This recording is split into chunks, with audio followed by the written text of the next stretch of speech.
বেড়ে যাচ্ছে।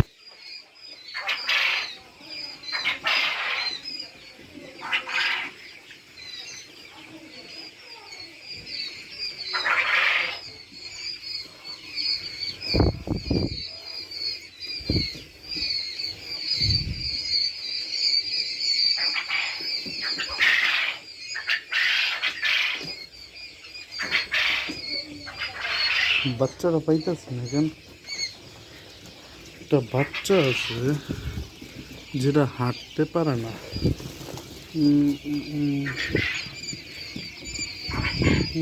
এই বাচ্চাটা অন্যান্য বাচ্চার তুলনায় বেশি ছোট।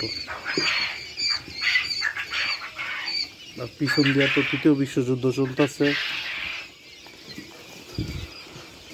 কোয়েল পাখির ডাকগুলো কিন্তু খুবই সুন্দর।